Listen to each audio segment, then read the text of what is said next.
ಪ್ರಿಯ ವೀಕ್ಷಕರೇ, ಬಿಳಿಗಿರಿ ರಂಗನ ಬೆಟ್ಟ ಹುಲಿ ಸಂರಕ್ಷಿತ ಪ್ರದೇಶದಿಂದ ಒಂದು ತಾಯಿ ಮತ್ತು ಮರಿಯಾನೆ ಎಳಂದೂರು ಕಡೆ ಬಂದಿರುತ್ತೆ. ಎಳಂದೂರು ಸಮೀಪದ ಗಂಜಿಕಟ್ಟೆ ಅನ್ನೋ ಪ್ರದೇಶದಲ್ಲಿ ಜಯಣ್ಣ ಎಂಬುವರ ಜಮೀನಿನಲ್ಲಿ ಮರಿಯಾನೆ ನಿಶಕ್ತಿಯಿಂದ ಬಿದ್ದಿರುತ್ತೆ. ಓಡಾಡಲು ಕೂಡ ಆಗ್ತಾ ಇರಲ್ಲ. ತಾಯಿಯಾನೆ ಅದ್ರ ಸಮೀಪನೇ ಇದ್ದು ಏನು ಮಾಡ್ಬೇಕಂತ ತೋಚದೆ ಕಂಗಾಲಾಗಿರುತ್ತೆ.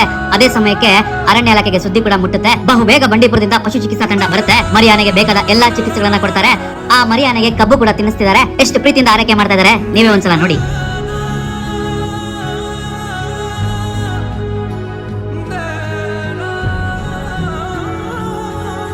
ಇಷ್ಟೆಲ್ಲ ಆದ ಕೆಲವು ಗಂಟೆಗಳ ಬಳಿಕ ಮರಿಯಾನೆ ಹುಷಾರಾಗುತ್ತೆ. ಎದ್ದು ಓಡಾಡಲು ಶುರು ಮಾಡುತ್ತೆ. ಅಲ್ಲೇ ಹತ್ತಿರದಲ್ಲಿ ಓಡಾಡ್ಕೊಂಡಿದ್ದ ತನ್ನ ತಾಯಿಯನ್ನ ಸೇರ್ಕೊಂಡು ಕಾಡಿಗೆ ಹೋಗುತ್ತೆ.